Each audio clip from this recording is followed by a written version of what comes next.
সুপ্রিয় নবম ও দশম শ্রেণীর শিক্ষার্থী বন্ধুরা, আজকের পর্বে সবাইকে স্বাগত।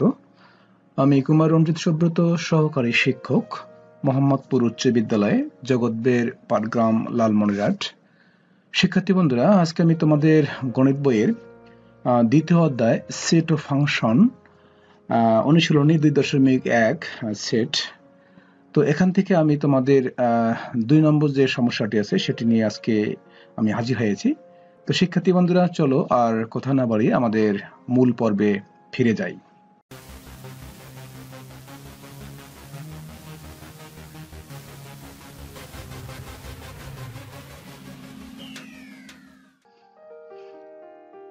তো এখানে 2 নম্বর যে সমস্যাটি বলা হচ্ছে যে নিচের সেটগুলোকে সেট গঠন পদ্ধতিতে প্রকাশ করো। তো এখানে ক, খ, গ এবং ঘ, মোট এখানে 4টি সমস্যা আছে। তো এখানে মূলত এগুলো তালিকা পদ্ধতিতে দেয়া আছে, এগুলোকে আমাদের সেট গঠন পদ্ধতিতে সমাধান করতে হবে।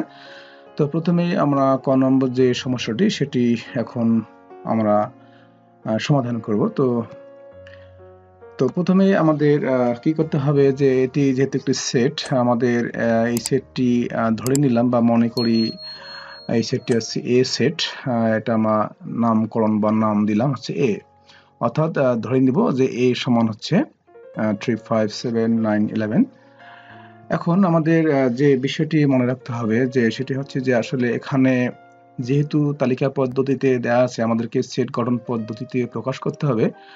সেক্ষেত্রে আমাদের প্রথমে আমাদের এখানে যে উপাদানগুলো থাকবে সেই উপাদানগুলো কোন ধরনের উপাদান, মৌলিক না যৌগিক, জোড় কি বিজোড়, এইগুলো নিয়ে আমাদেরকে চিন্তা করতে হবে। তাহলে কিন্তু আমরা এই সমস্যাগুলো সমাধান সহজে করতে পারবো। তাহলে আমরা দেখতে পাচ্ছি এখানে এইগুলো হচ্ছে আসলে বিজোড় সংখ্যা, এবং এই সংখ্যাগুলো বিজোড় সংখ্যার মধ্যে অবশ্যই 1 থেকে বড় হবে। বিজোড় সংখ্যা যেমন 1, 3, 5, 7 এগুলো হচ্ছে বিজোড় সংখ্যা। তো বিজোড় সংখ্যার মধ্যে এই বিজোড় সংখ্যাগুলো হচ্ছে 1 থেকে বড় এবং 11 থেকে বড় নয়, অর্থাৎ 11ও আছে কিন্তু 11 থেকে বড় নয়। তো এভাবে লিখবো যে এখানে এই সেটের প্রত্যেকটি উপাদান কিন্তু কি বিজোড় সংখ্যা, সেটা লিখবো, এবং তা অবশ্যই 1 থেকে বড় এবং 11 থেকে বড় নয়। তো তাহলে এখন আমরা প্রদত্ত শর্ত অনুযায়ী নির্ণয় সেট ইকুয়াল টু হবে, অর্থাৎ যেহেতু এটা হচ্ছে কি সেট গঠন পদ্ধতিতে করতে হবে, সেক্ষেত্রে এই সেটের উপাদান কি এক্স লিখতে হবে, এক্স বিলংস টু এন। এই কথাটি কেন লিখবো, কারণটি হচ্ছে যে যেহেতু এগুলো হচ্ছে স্বাভাবিক সংখ্যা, সেক্ষেত্রে অবশ্যই এই সেটের উপাদান এক্স হবে এবং এক্স কি এন এর সদস্য, তার মানে হচ্ছে এক্স হবে, এই সেটের উপাদানগুলো স্বাভাবিক সংখ্যা হবে এবং সেই স্বাভাবিক সংখ্যাগুলো কি হবে, বিজোড় হবে। তাহলে এক্স বিজোড় সংখ্যা এবং যেখানে 1 less than x less or equal than 11, অর্থাৎ এখানে যেটা আমরা এখানে বলেছি সেটা কিন্তু আমরা এখানে লিখেছি যে 1 থেকে বড়, তাহলে 1 থেকে বড় 1 লেস দ্যান এক্স, অর্থাৎ এক্স কিন্তু 1 এর থেকে বড় এবং 11 থেকে বড় নয়, তার মানে কি 11 ছোট অথবা সমান, এটার অর্থ এটাই বোঝাচ্ছে। তার মানে এটা হচ্ছে এই ক নম্বর সমস্যার যে সমাধান, নির্ণয় সেট এর সমান হচ্ছে এটি। এরপরে আমরা খ নম্বর যে সমস্যাটি আছে সেটি করব। তো প্রথমে আমরা একইভাবে মনে করি এটি, অর্থাৎ এই সেটটিকে আমরা এ ধরবো। তারপরে আমরা দেখব আসলে এই উপাদানগুলো কোন ধরনের উপাদান। অবশ্যই এগুলো স্বাভাবিক সংখ্যা, সেটা আমরা জানি। তো এই সংখ্যাগুলো অবশ্যই জোড় বা বিজোড়ের মধ্যে আমরা বিবেচনা করতে পারতেছি না, কারণ এই সংখ্যাগুলো জোড় এবং বিজোড় দুইটাই আছে। তো এর মধ্যে আমরা যেটা চিন্তা করতে পারি সেটা হচ্ছে যে এখানে এই সংখ্যাগুলো আসলে প্রত্যেকটি উপাদান, এই সেটের প্রত্যেকটি উপাদান কিন্তু আসলে এই 36 এর গুণনীয়ক, অর্থাৎ এই সংখ্যাগুলো প্রতিটি সংখ্যা দিয়ে 1, 2, 3, 4, 6, 9, 12, 18 প্রতিটি সংখ্যা দিয়ে কিন্তু 36 কে ভাগ করা যাচ্ছে, তার মানে এই সংখ্যাগুলো আছে 36 এর গুণনীয়ক। আর তাহলে আমরা লিখতে পারি অতএব প্রদত্ত শর্ত অনুযায়ী নির্ণয় সেট এর সমান x belongs to n such that x হচ্ছে কি এখানে এই সংখ্যাগুলো আছে 36 এর গুণনীয়ক, অতএব আমরা লিখবো যে x 36 এর গুণনীয়ক। তাহলে এটি হচ্ছে এই ক্ষয়ের নির্ণেয় সেট এ সমান x belongs to n such that x 36 এর গুণনীয়ক।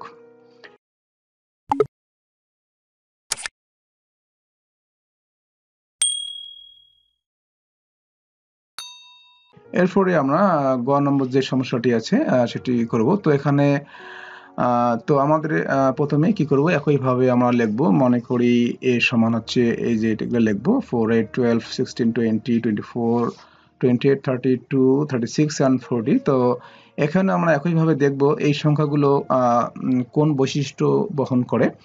তো এখানে দেখতে পাচ্ছি যে আমরা যে এখানে এই উপাদানগুলো 4 এর গুণিতক, এই উপাদানগুলো প্রতিটি কিন্তু 4 এর গুণিতক, অর্থাৎ এখানে যে উপাদানগুলো দেওয়া আছে প্রত্যেকটি উপাদানকে কিন্তু 4 দিয়ে ভাগ করা যায়। তার মানে এই উপাদানগুলো কিন্তু 4 এর গুণিতক এবং অবশ্যই সেগুলো মানে 40 থেকে বড় নয়।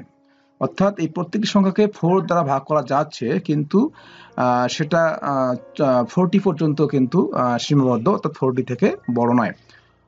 তাহলে আমরা লিখতে পারি প্রদত্ত শর্ত অনুযায়ী নির্ণয়ের set a equal to x belongs to n such that, তাহলে কি লিখবো 4 এর গুণিতক এবং যেখানে এই গুণিতক এবং সেখানে অবশ্যই এই সংখ্যাগুলো কি 40 থেকে ছোট অথবা সমান। এরপরে আমরা ঘ নম্বর সমস্যাটি নিয়ে আলোচনা করব। তো এখানে উপাদানগুলো দেখতে পাচ্ছি যে +-4 +-5 এবং +-6। তো আমরা লিখবো একইভাবে লিখবো। মনে করি a সমান হচ্ছে এই উপাদানগুলো লিখবো। তারপরে এখানে আমরা এই উপাদানগুলো নিয়ে আমরা এখানে এই উপাদানগুলো কোন বৈশিষ্ট্য বহন করে। তো এখানে আসলে এই উপাদানগুলো কিন্তু পূর্ণ সংখ্যা, কারণ আমরা জানি যে পূর্ণ সংখ্যা বলতে বোঝাচ্ছে যে ধনাত্মক এবং ঋণাত্মক সংখ্যা। সেক্ষেত্রে অবশ্যই এখানে দেখতে পাচ্ছি যে +4 -4 +5 -5 +6 -6, তার মানে এগুলো পূর্ণ সংখ্যা এবং এই যার বর্গ 16 অপেক্ষা বড়, অর্থাৎ এই সংখ্যাগুলোর বর্গ কিন্তু কি 16 অপেক্ষা বড়, অর্থাৎ 4 4 16। এবং অবশ্যই যার ঘন 216 অপেক্ষা ছোট অথবা সমান, অর্থাৎ যদি আমরা এখানে 6 এর ঘন করি সেক্ষেত্রে কিন্তু কি হচ্ছে 216 হয়, তার মানে এর পর্যন্ত সীমাবদ্ধ। তো কাজেই আমরা এখানে লিখতে পারি যে নির্ণয়ের সেট এ সমান x belongs to z লিখতে হবে, কারণ যেহেতু এগুলো পূর্ণ সংখ্যা কাজেই এই সেটের উপাদান হচ্ছে x এবং সেটা কিনা পূর্ণ সংখ্যার সদস্য, তার মানে এগুলো পূর্ণ সংখ্যা এবং যার বর্গ অবশ্যই কি হবে 16 অপেক্ষা বড় অথবা সমান। তার মানে আমরা যদি এখানে 4 আছে যে 4 এর বর্গ করি সেক্ষেত্রে কিন্তু 4 4 16, সেটা 16 সমান, অথবা